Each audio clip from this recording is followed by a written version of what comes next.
Om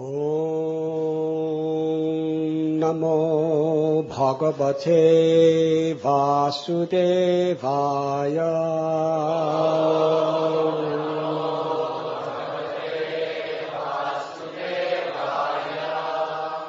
Om Namo Bhagavate Vasudevaya.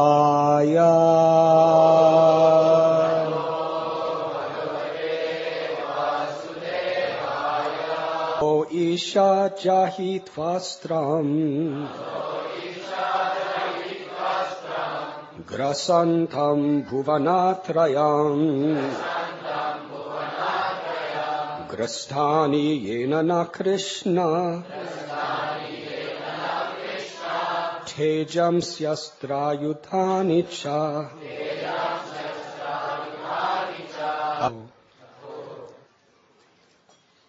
Therefore, O Lord, O Supreme Controller, O Krishna, please annihilate this dangerous demon Vritrasura, Twasta's son, who has already swallowed all our weapons, our paraphernalia for fighting, and our strength and influence.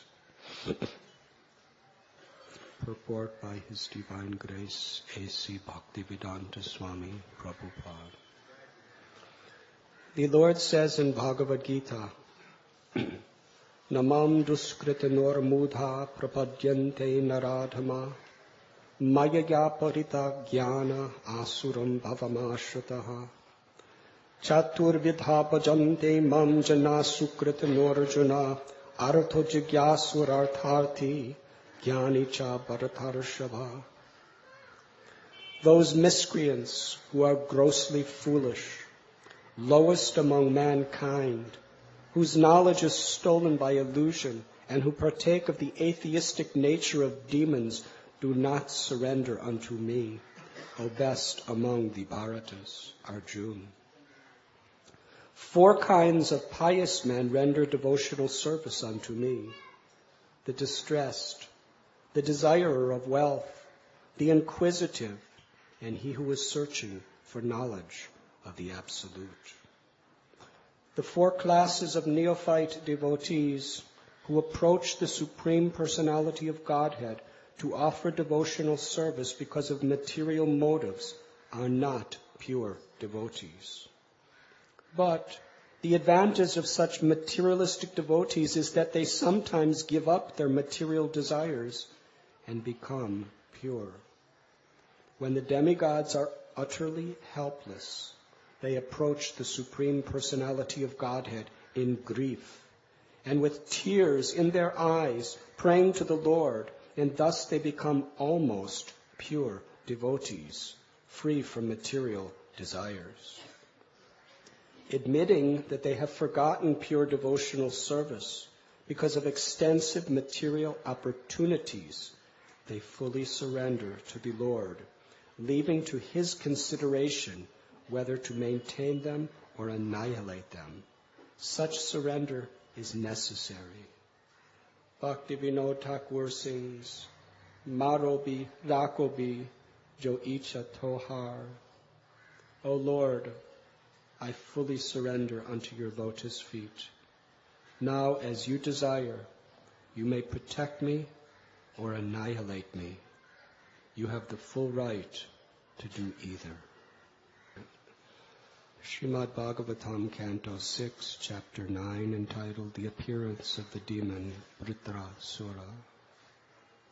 Text 44. Therefore, O Lord, O Supreme Controller, O Lord Krishna, please annihilate this dangerous demon Vritrasura, Twashta's son, who has already swallowed all our weapons, our paraphernalia for fighting, and our strength and influence.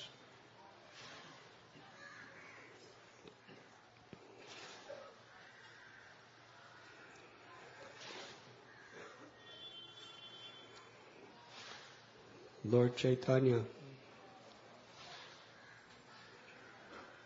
has called Srimad Bhagavatam the Amalam Puranam, spotless Purana.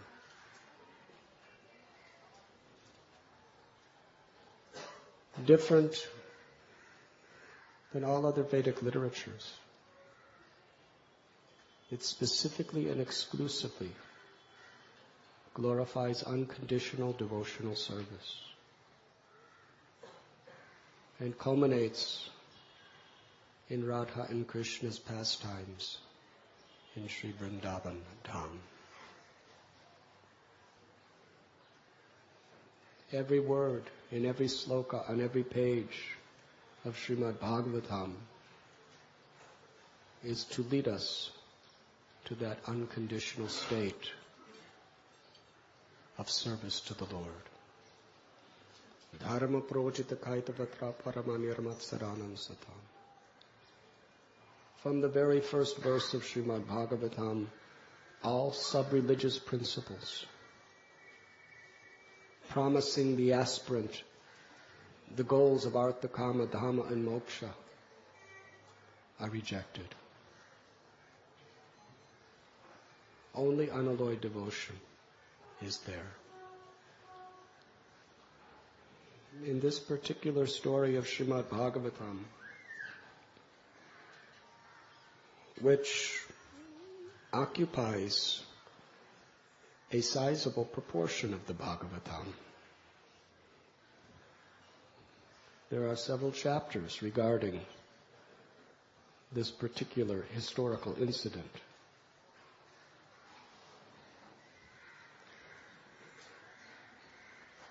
Obviously, the demigods are not setting the highest example.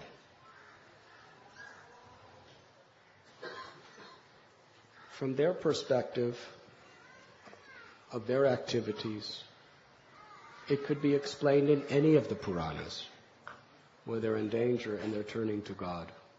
It happens all the time. In Srimad Bhagavatam, we have great stories of Prahlad, Ambarish, the Pandavas, Dhruva, the Prachetas. These are pure unalloyed devotees. What to speak of the culmination of the Gopas and the Gopis of Braj Dham.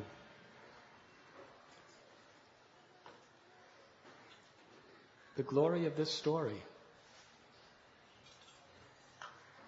is not in the demigods who are devotees, crying and screaming out and offering prayers to the Lord for mercy when they're in danger.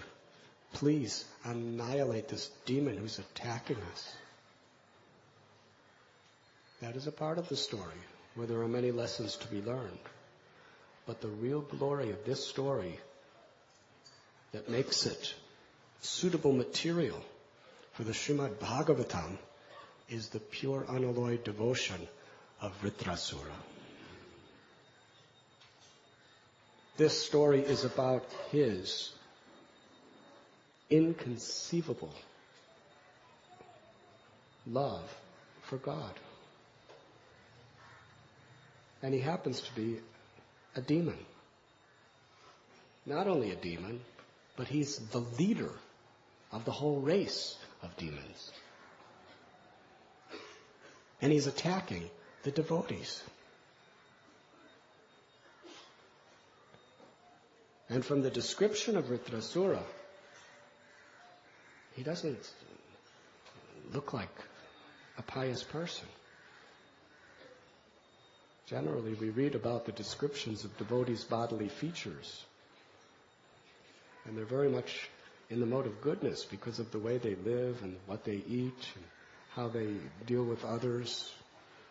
Yes. Almost all the descriptions of devotees in Bhagavatam, they have lotus-like eyes, they have very beautiful complexions, and they have such nice mannerisms. But Vritrasura, he's got a huge mountain, a body that resembles a black mountain. Hare Krishna. And his hairs are just scraggling everywhere like rust.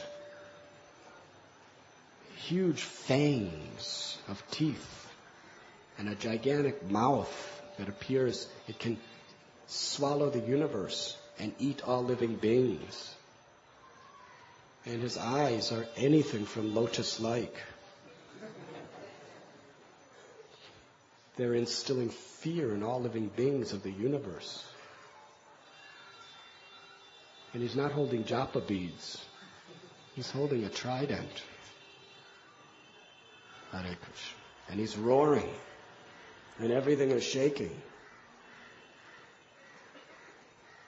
And he was practically born like this. He just grew within minutes into this massive form. And practically his first mission in life was to attack the demigods and usurp their position, to give it over to the demons, the atheists. Hare Krishna. Srimad Bhagavatam here is teaching that being a pure unalloyed devotee is not necessarily a stereotyped affair. He had a mission. Who could understand his mission? It was an internal mission. Although by his actions, by his appearance, by his association, he seemed to be the greatest enemy of God. But the intention within his heart was completely pure. He was simply doing the inconceivable will of God in his life. And ultimately, in these pages of the Bhagavatam, we see the contrast between the king of the demons, Vritrasura, and the king of the devotees, demigods, Indra. And what does that contrast reveal? In the pages to come, we find Indra's fearful, insecure. He gives up his will to serve because of a situation that's beyond his control.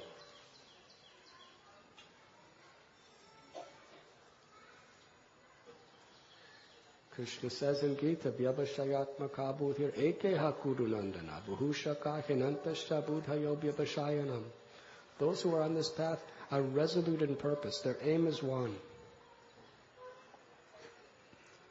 The minds of those who are irresolute is many-branched.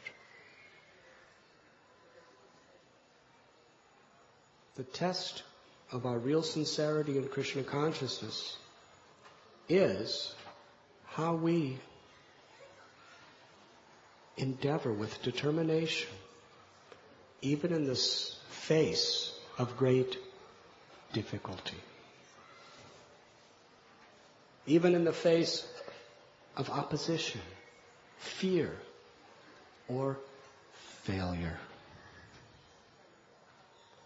How we're willing to go on with our devotional service, whether we're popular and people encourage us, or will everyone turns against us, blames us, and accuses us. The standard of real devotional service is none of these things really make any difference. They may hurt our heart, but they do not impede our determination to carry out the will of the Lord. And before we attain the threshold of unalloyed bhakti, we may have to cross over such circumstances, whoever we may be.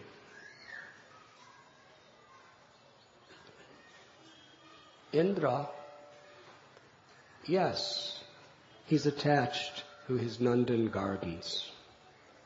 And he's attached to his position and all the facilities he gets as the king of the Swarga Loka. But beyond that, it is his service to Lord Brahma and his service to Lord Vishnu to rule over as he does. Karma Mishra Bhakta means you perform your service, but along with the service you're rendering, you also have certain attachments to enjoying the facilities you're getting from your service.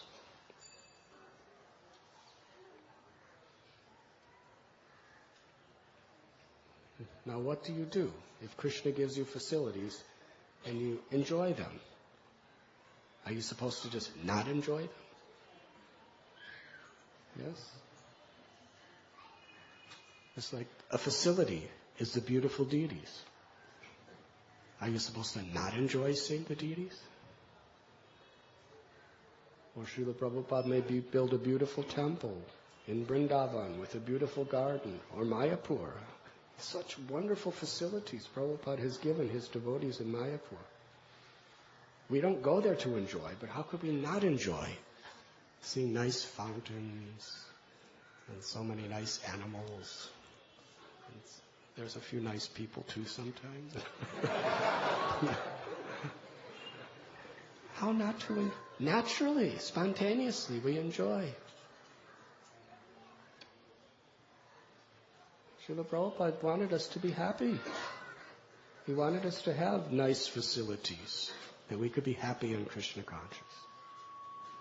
But our purpose is not to enjoy them. Krishna sometimes likes to see his devotees happy. So our being happy is for Krishna's pleasure. That is the mood of the gopis. The gopis want nothing for themselves, but they enjoy more than Krishna, because Krishna is so pleased by their unmotivated service, willing to go to hell forever just to give Krishna a moment of relief from a headache, willing to abandon their children, some of them, their husbands, their mothers, their fathers, their homes, all of their possessions, everything, to run out to the forest to meet Krishna, with no thought that they may never be allowed home again. They'll just be forest dwellers for the rest of their life. They were prepared to do that, not for their own pleasure, but to satisfy Krishna. And Krishna reciprocates, seeing how much they want to please him by giving them more pleasure than he experiences. Now, how is that possible? Krishna is Rasaraj. He's the supreme enjoyer. He's the complete whole. His enjoyment is unlimited. How much can the Jivatma enjoy? We're just infinitesimal little parts of Krishna. Krishna's enjoyment is unlimited. Krishna's enjoyment is so great he can share it with the entire existence. But this is part of his Achinta Shakti, his inconceivable potencies. He can give the experience of greater enjoyment than he feels in his little part and parcel. That is the nature of love. So yes, the gopis are enjoying like anything, but they care nothing for that enjoyment. They're enjoying only for Krishna. They don't dress nicely because they have some vanity. Even when they're looking in the mirror, they're not thinking how beautiful I am. They're thinking, let Krishna see something very beautiful so that he is pleased, he is happy. Whatever they do is only for Krishna.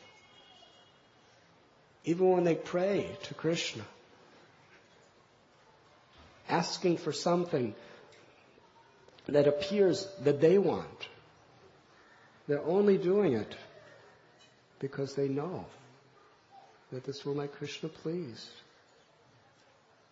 That is undivided, unconditional devotional service. That is the goal of life. That is the only real subject of Srimad Bhagavatam.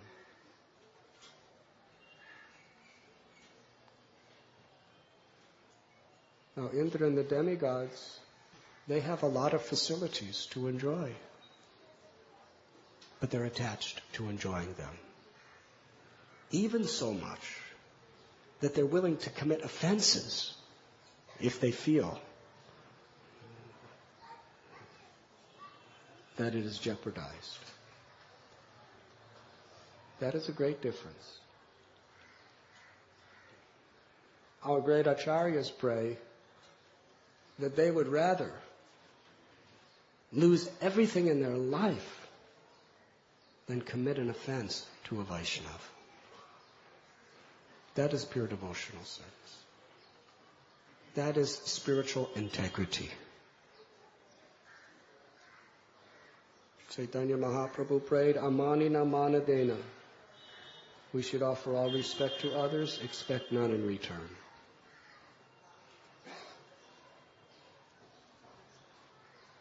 I remembered the last letter I received from my god sister, Vladini Devi.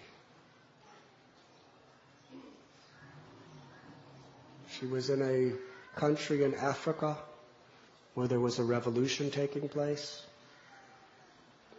and the party that was taking over the government, they were cruel. Without thought of human life, they were murdering people. The U.S. government ordered all American citizens to get out. They put them on boats with the U.S. Marines to protect them. But she wrote to me that she's going to stay because the preaching was very good in that situation. And she said, I don't care if they torture me. I don't care if they kill me. I have no fear. And you could tell by her handwriting, she meant it. She said, I have no fear of being killed or tortured. I only have one fear in my life, that I may offend a Vaishnava. And she meant it. When the leader of that political party came in and took the devotees and put them on a wall to shoot them, I believe there were 2 ladies. He said, I will not kill a woman. You can go free. And then he went to shoot the men. He had guns. His soldiers around him had guns. She cried out, you cannot do this to Vaishnavas. I cannot tolerate seeing it. She pleaded with him to stop, but when he continued, she actually ran up to him and grabbed his arm so he couldn't shoot. So the soldier shot her. She knew she would die. She had no fear of death, but she considered it an offense to stand idle while other devotees were being killed.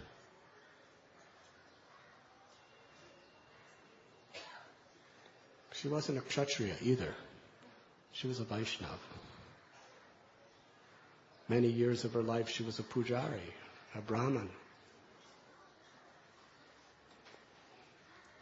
That is devotional service, as Mahaprabhu Sri Chaitanya has taught. But we find in the life of demigods some offense, even by a great sage. Some fear of losing either their position or their wealth or anything, and they commit such terrible offenses. Take for instance Vishwarup.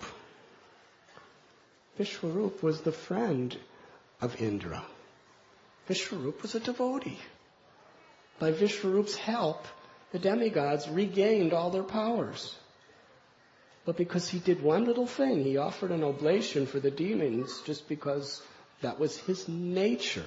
He just couldn't not be nice to anyone. He couldn't not be helpful to everyone. He did that little thing. And Indra chopped off all 4 of his heads. Now compare Indra's example to Hladini's example. Hladini's ready to die because she couldn't tolerate seeing a devotee offended. And Indra is willing to kill a devotee because he thought he had something to lose by that devotee's activity.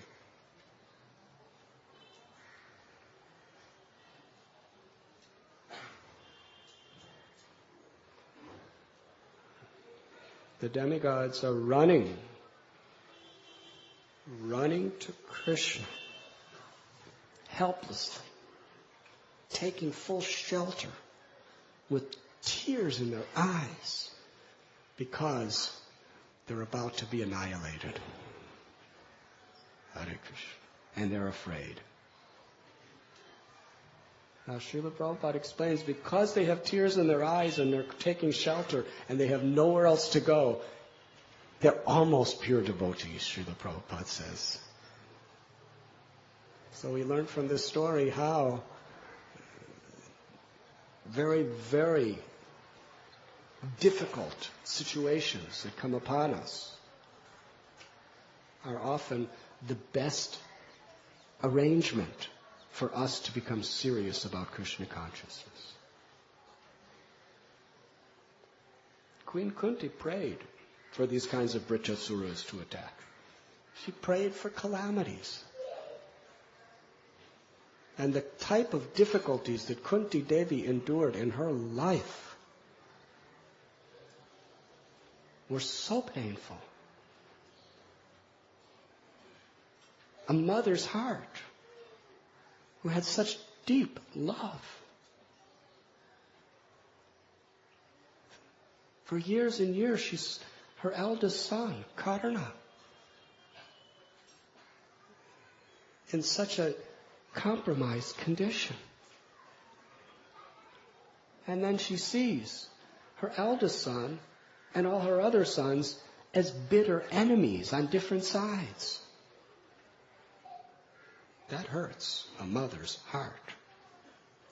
Perhaps more than anything, to see her beloved children fighting and hating each other. Today, men work so hard to amass millions and millions and millions, sometimes billions and billions and billions of rupees, dollars, euros, whatever you want to call it. Tremendous wealth. And then in the end, the children become enemies fighting over it. The parent can't be happy no matter what arrangements he makes. If that parent loves his children, if that parent has even a drop of love for his children, he'll never be happy when he sees his children hating each other. So what is the use of all that wealth? It doesn't bring happiness. It brings misery, oftentimes. Greed. Kali appears in 5 places where there's illicit sex, intoxication, gambling, meat eating, and greed for too much wealth. And what are the qualities of Kali? Quarrel and hypocrisy.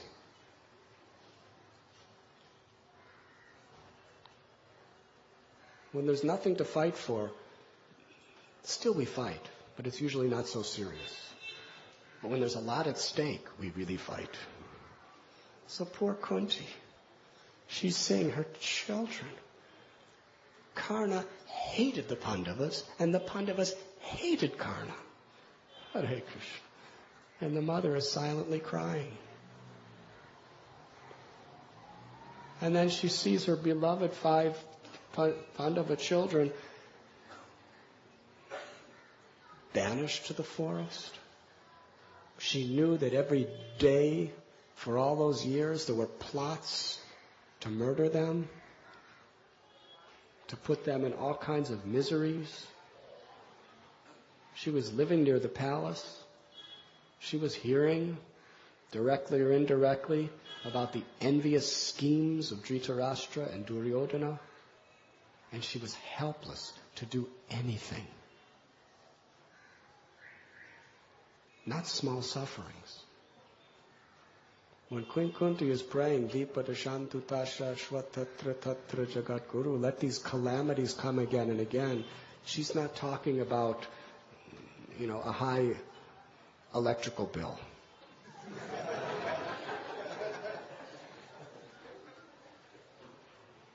She was not talking about, getting malaria.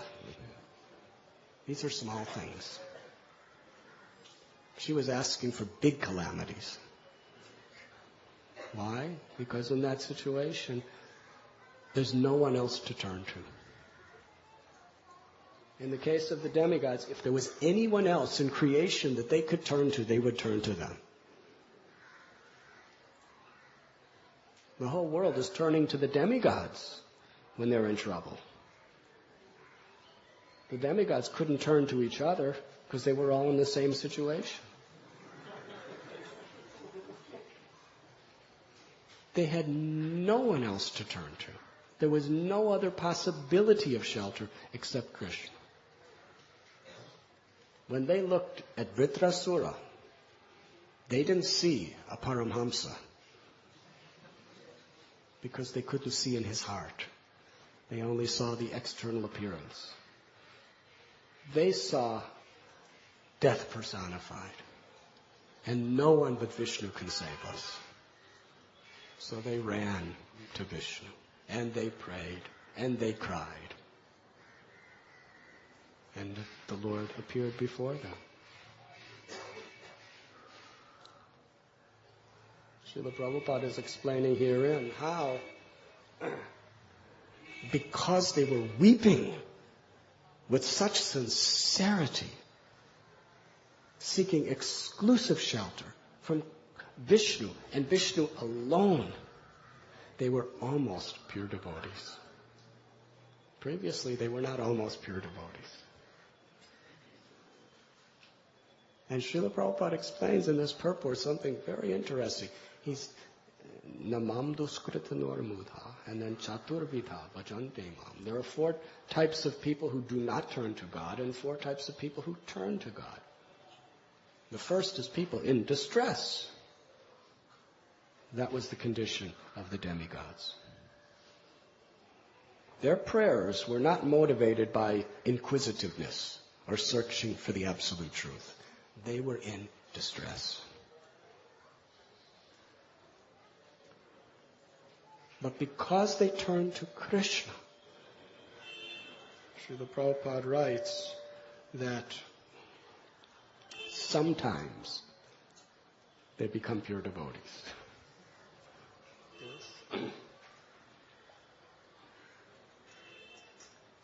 He says they almost become pure devotees, and he also says that the 4 classes of neophyte devotees who approach the Supreme Personality of Godhead to offer devotional service because of material motives are not pure devotees. But the advantage of such materialistic devotees is that they sometimes give up their material desires and become pure. Krishna's giving them a chance. And therefore, the sufferings of material world are one of the greatest blessings of the material world.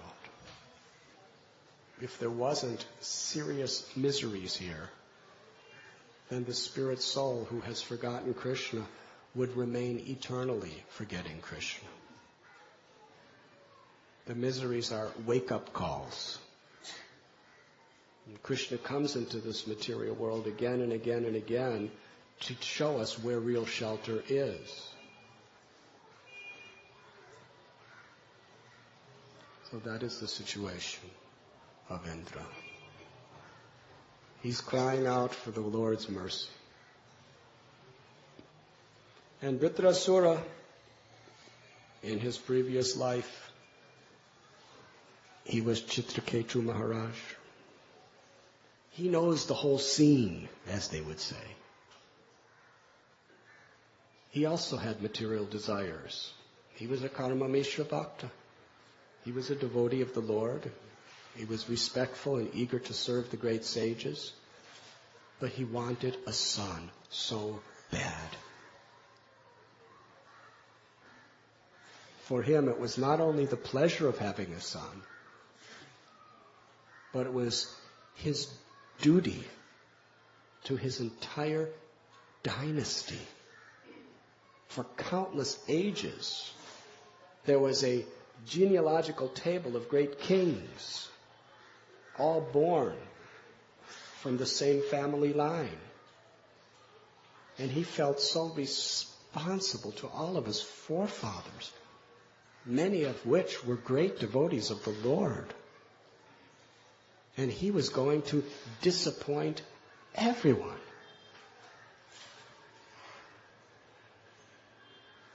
A great personality who does great things, main concern is that it continues after that person inevitably dies.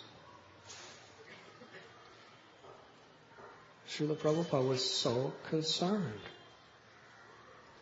When he first came to America, he was having heart attacks and other life-threatening diseases. He was trying to set up our movement from the very beginning that Krishna consciousness would continue to spread on the basis of pure, unalloyed bhakti throughout the world after he leaves. And from 1965 through 1977, almost every year or so, there was some life-threatening condition of Srila Prabhupada.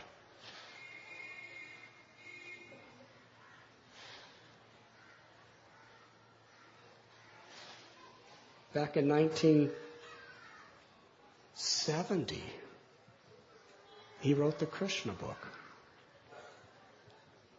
And in a purport of Chaitanya Charitamrita, he writes that because at any time I may leave, I have rheumatism and I have bad heart and I have so many difficulties. At any time I could leave. So I wanted, and I may, in my translation and purports of Srimad Bhagavatam, I may not come to the 10th canto. So I want to give Krishna book, a summary study of the 10th canto, so that all the devotees in the world can enjoy Krishna's beautiful Vrindavan pastimes. Prabhupada was aware that he could leave any time in the 60s. And he was trying to prepare always for what takes place afterwards.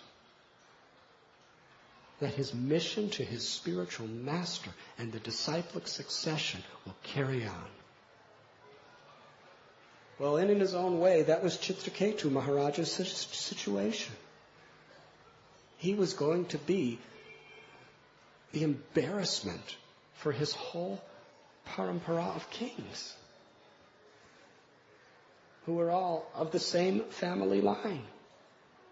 It's gone on for thousands and thousands and thousands of years, and I'll be in infamy forever, the last one, because I did not provide a son. Serious responsibility. Many of us have family obligations. He had very serious family obligation.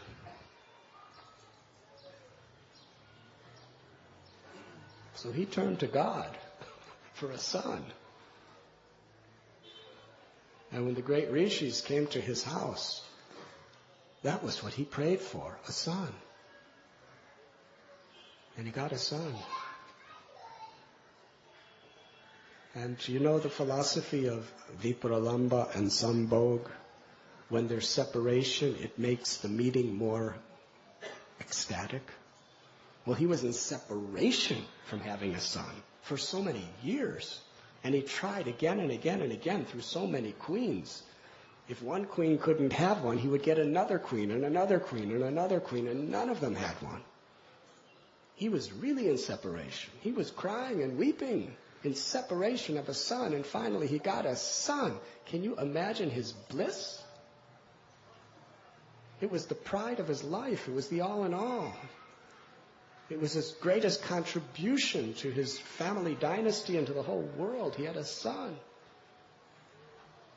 He was helplessly attached to the son. But the nature of the world, not only long ago in the pages of Srimad Bhagavatam, but the nature of the world always, is anybody has something good, people are envious. And they try to destroy. It's human nature. The wife that had the son was so glorified because she was the one that did it. None of the other wives could do it, but she did it. She was successful. Such honor and glory came to her. Please understand that the other queens were not demons. They didn't hold tridents or have fangs. They didn't hate God. They were co-wives.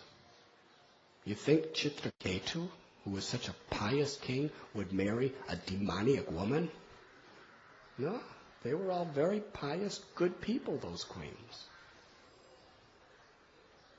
But envy can corrupt anyone. Why? Because that seed of envy is in everyone in this material world who does not love Krishna. It is the reason we have come initially to this world, and it is the only reason we remain in this world. Because we harbor envy. We want to be the enjoyer. We want to be the controller. We want to be the proprietor. We want credit. And we want honor and respect. To whatever degree we want any of those things, it is the symptom of a disease called envy of God. Because all these things are meant for Krishna. If we want any of it, that's envy of God. So by this definition, practically the entire universal creation is envious of God. Because that's the only reason we come to this material creation, and it's the only reason we stay in this material creation. So it is no surprise. And unless we really, sincerely try to overcome that envy, consciously, by our sadhana, by our prayers, by our conduct, by our words, we can be exploited and defeated by it. And that's what happened to these poor queens. They were nice people. They were caring people. When the king didn't have a son, they were all crying for the king. But when they saw that the king was giving so much attention and affection to that one wife who had the son, it was unbearable to them. King Chitraketu made a mistake, but he was just so overcome with bliss, he wasn't aware of it. If he was really intelligent, he would have kept giving equal affection to all the wives. Yes? But just like when you're very angry, you lose your intelligence. Sometimes when you're very blissful, you lose your intelligence too. He just lost his discrimination. He was unaware how he was affecting his co-wives. He had no idea. He was just so immersed in that son, and so immersed in that mother who was breastfeeding his son.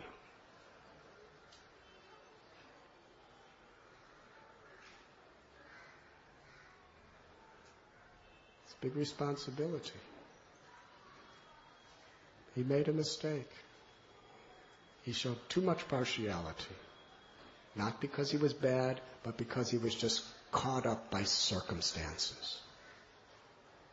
And that's oftentimes how devotees fall into great difficulty. We get caught up by circumstances. Either we become negligent, or we become so passionate in what we're doing, we step on other people's heads without even noticing it, or we get angry. So many ways we get caught up and lose our discrimination. We have to be very sober in all circumstances. Sometimes even in kirtan, we get so caught up in the bliss of kirtan, we spin around and smash somebody in the face. Hare Krishna. So we can be blissful. We should be blissful, but we cannot lose our discrimination. We have to be conscious of how we're affecting others. Because ultimately, our real bliss is how we're serving. Not how we're enjoying, but how we're serving. In the Bhakti Rasamrita Sindhu, the example is given of, I believe it was Daruka. He was fanning Krishna, and seeing the beauty of Krishna, tears were pouring from his eyes. And he was praying that the ecstasies would go away. Because with those tears he couldn't see Krishna properly, so he couldn't do his service of fanning efficiently as long as he was in ecstasy. So he was cursing his ecstatic symptoms. Go away, they're interfering with my service. He would rather be suffering and serving nicely than enjoying and having that as an impediment to his service.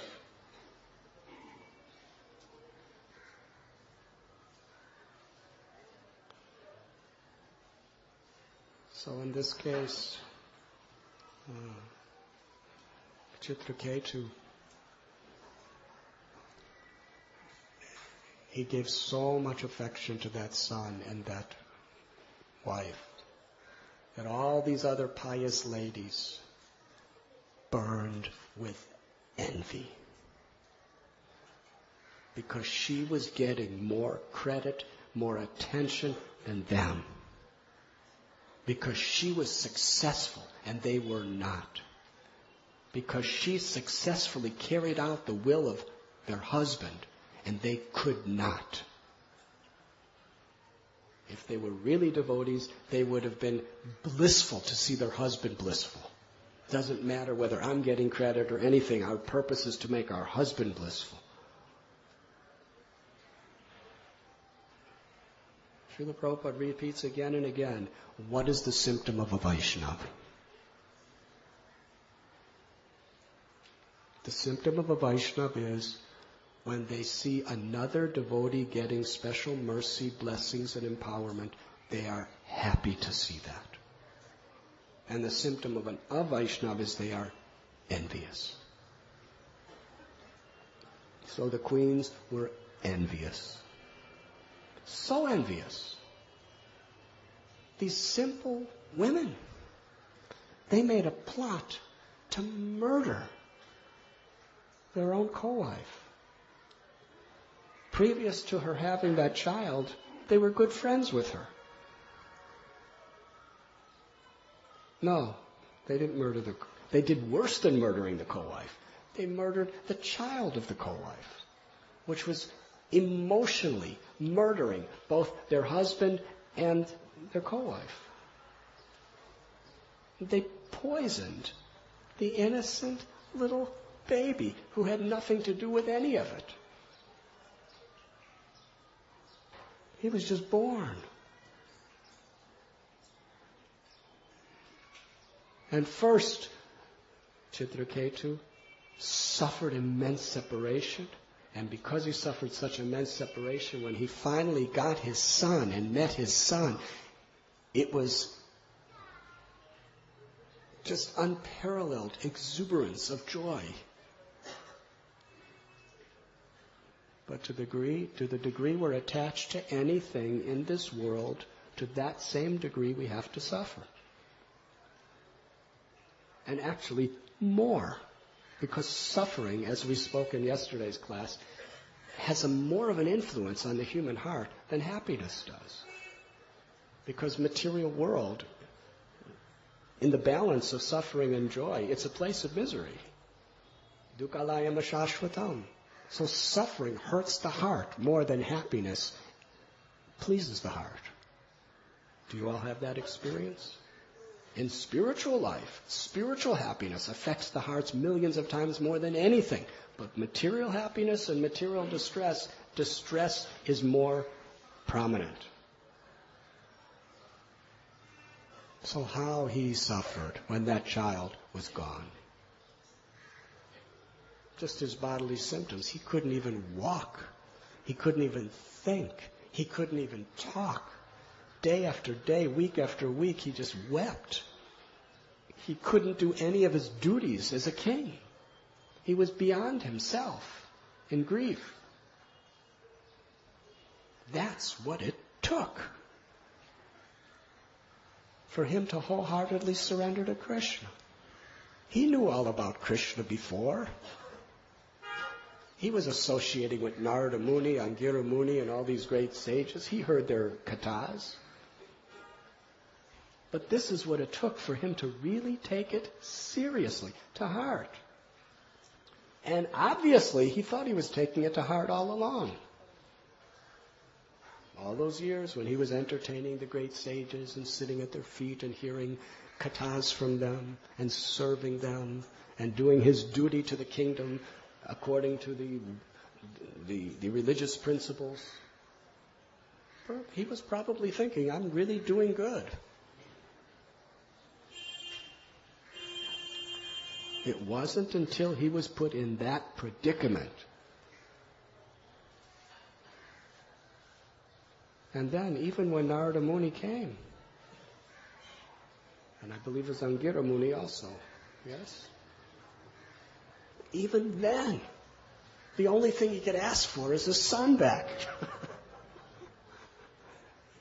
In the presence of such great rishis who he had heard from so many times before.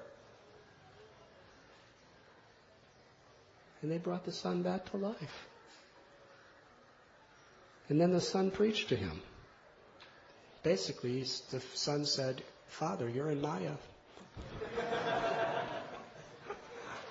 I'm not your son, I'm Krishna's son.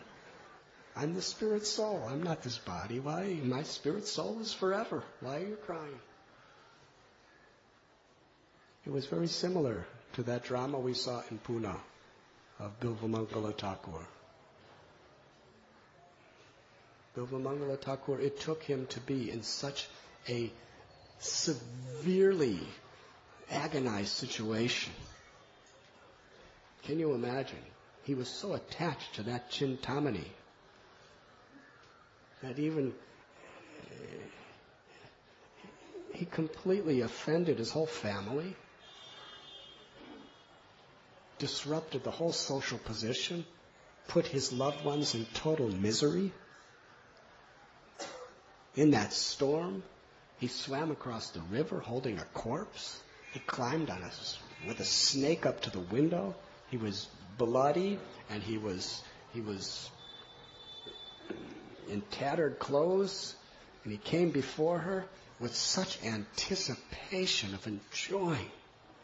When you go through that much to enjoy something, you're really attached to enjoying it. Yes? And then she rejected him. Can you imagine how that hurt his heart? After all he did to get there that night, she rejected him. She said, get out. Good acting, too. Chintamani definitely incarnated in that girl, in Bilvamangala, in Adikeshava. She just said, get out of here. It's too much. It's too much. He was suffering more than anybody could imagine suffering. Worse than cancer, worse than AIDS, worse than nuclear bombs. He was suffering. Suffering of the heart is the most severe because it goes so deep and close to the soul. Hare Krishna. But then his guru spoke through her. It took him to be in that condition of being absolutely rejected in a puddle of misery with no hope. She told him, get out. He begged, he pleaded, get out. At that moment, Gurudev spoke through her heart. If you had so much attachment to Krishna as you do for this temporary source of misery of my body, you would be a great saint. He heard it. It took that for him to hear it. He heard it so many times, but he didn't hear it. But this time, he heard it. Chitraketu Maharaj heard so many nice kathas, so many nice scriptural dissertations. But when that little boy said, you're in Maya, I'm Krishna's son, not yours, he heard it. And he surrendered. Wholeheartedly. Totally. And then he accidentally made a little offense. And Parvati is not like the woman next door who gets mad at you because you're having your Mangal Arati is too loud.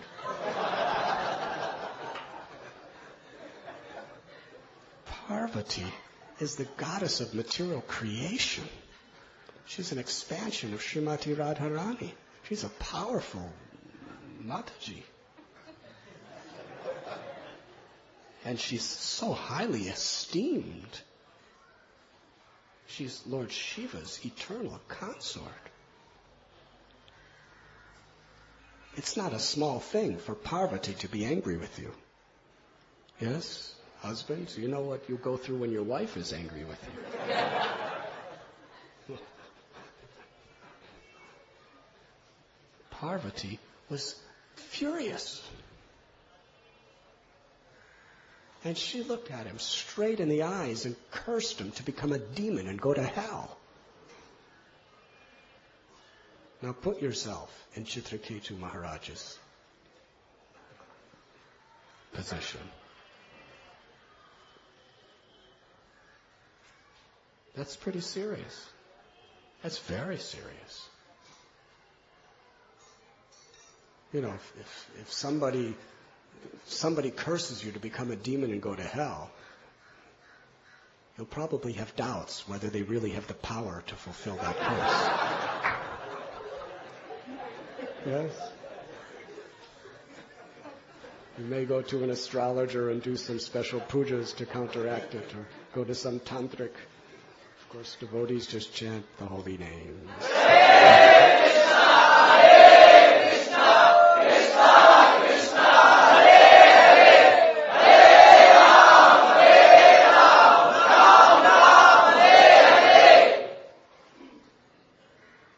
Chitraketu was being cursed by Parvati, which means 100% what she says is going to come true.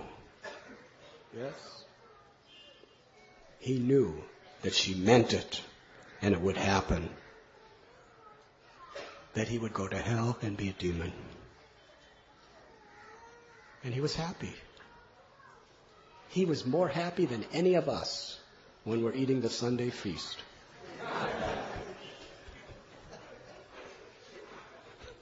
Because he saw it as Krishna's mercy. He bowed down with respect and honor to Parvati and said, "Thank you very much, Mataji. I will take this as your blessing. Now with your permission, I will go to hell and be a demon." Now Lord Shiva, he understands the inner heart of every living being. He's an Amsa of Vishnu.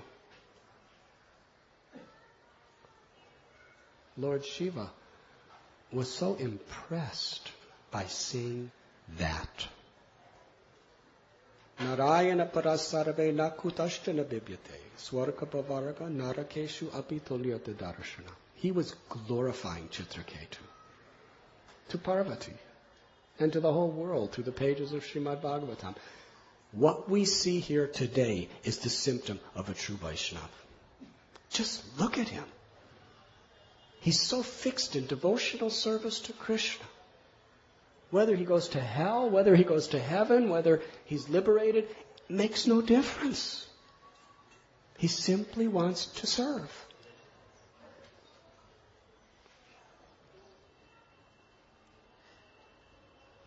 Srila Prabhupada is quoting Bhaktivinoda Thakur. He's a man with a wife and 10 children, living and working in a government position. But the quality of heart is revealed through his prayers. Manaso deho geho joho kichumor arpilun tu alpade nanda kishore. This is surrender. My dear Lord, my body, my mind, my family, my home, all of my possessions, everything, I surrender to you, O Nanda Kishore.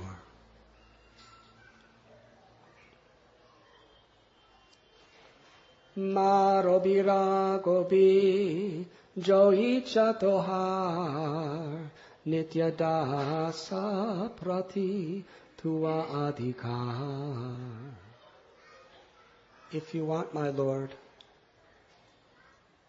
you can kill me, annihilate me, or if you like, you can protect me. You have every right to deal with me in any way you please, because I am your eternal servant. Very different than the demigods' prayers here. Please save us from Vitrasura. Bhaktivinoda Thakur, kill me or protect me, whatever you like. I am your servant. He's not asking for liberation. He says, my Lord, if you want me to take another birth, my only request is, let me take birth in the home of your devotee.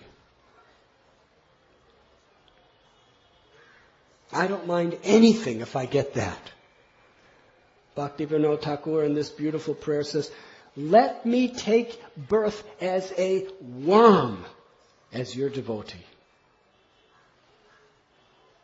But the birth of Lord Brahma, without being a devotee, I will never accept. He's speaking from his heart. Can we really offer this prayer? My Lord, I'll be completely happy and grateful to take birth as a worm if I can be your devotee, if that is your wish. Some of us, we want to be temple president, we want to be GBC, we want to be guru, we want to be so many things. But Bhaktivinoda Thakur, my Lord, if it's your wish, let me be a worm. It's a very low position. How many people give honor to worms? Have you ever heard of it? Have you ever seen it? Sometimes we glorify the humming of a bee, or even the beautiful black feathers of a crow. Yes? Or the plumes of a peacock, or the singing of the birds. Even snakes are sometimes glorified because of their suppleness. Sometimes Krishna, it says he has serpentine arms. But have you ever heard a worm glorified? Or any attribute of a person honored because it's like a worm?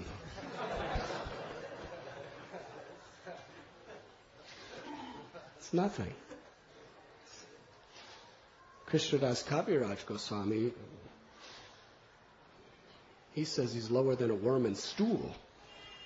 Now, of all castes of worms, that's the lowest.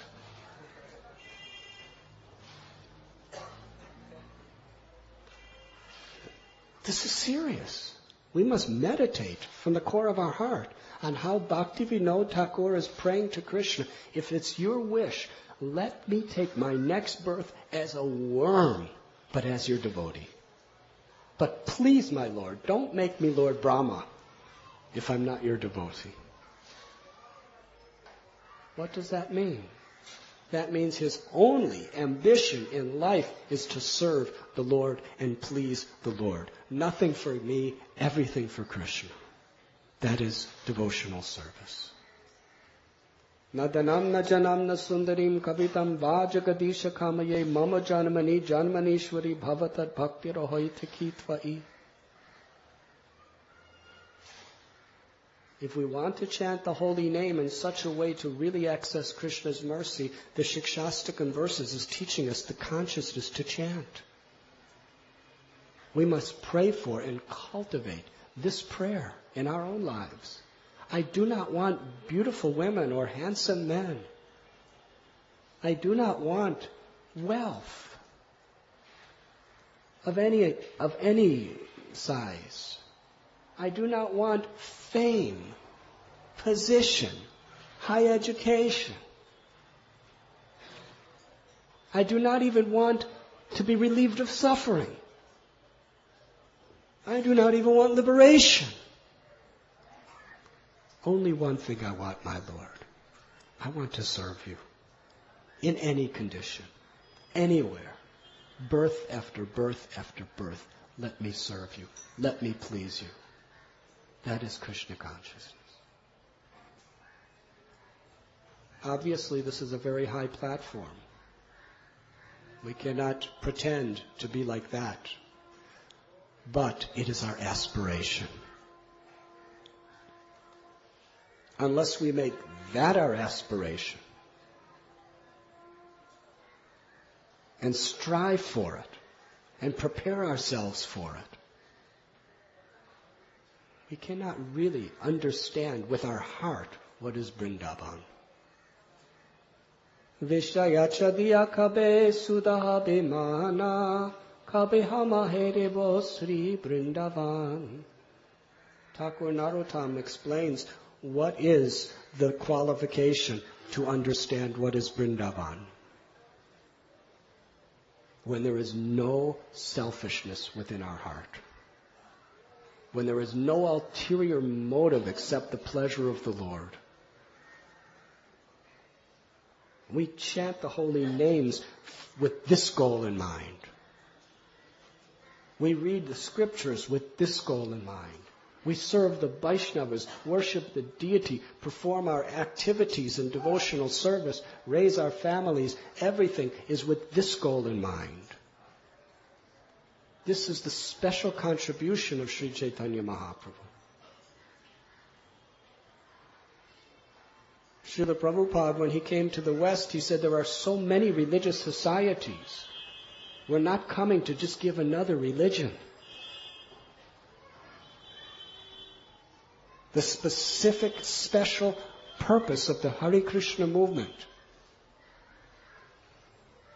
is to teach the principle of pure, unmotivated, uninterrupted, unadulterated devotional service in love of God. Savai pung sang paro dharmo yato bhaktiradhokshajaya hoitaki aprati hataya yatma suprasidati. The supreme occupation for all humanity is loving service to the Lord, which must be unmotivated and uninterrupted to completely satisfy Krishna. And when Krishna is satisfied, as his part and parcel.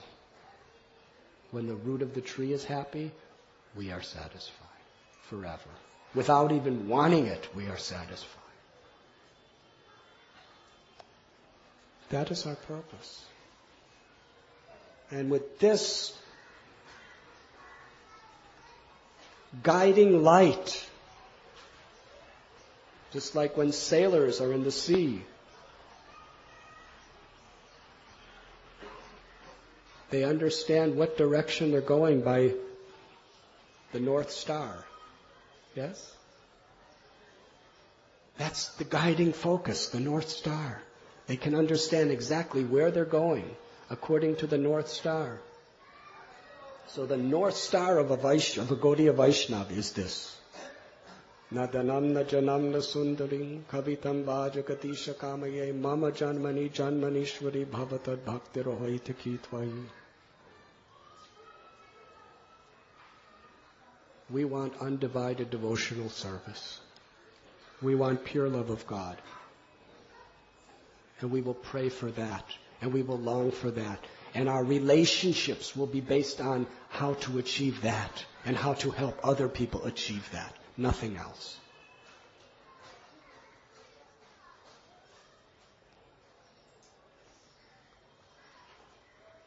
And in this spirit, when we come together, we can purify all directions when we raise our arms and chant the holy name.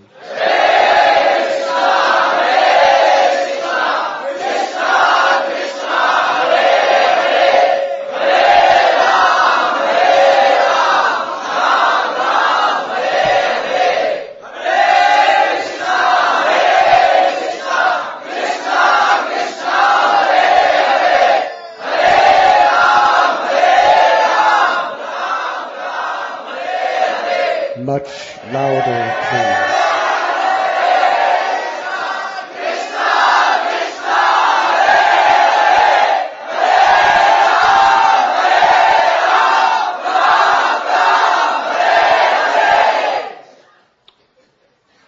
Much louder, please.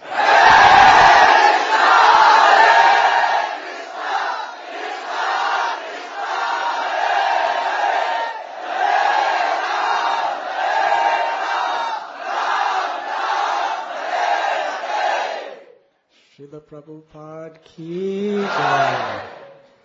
Thank you very much.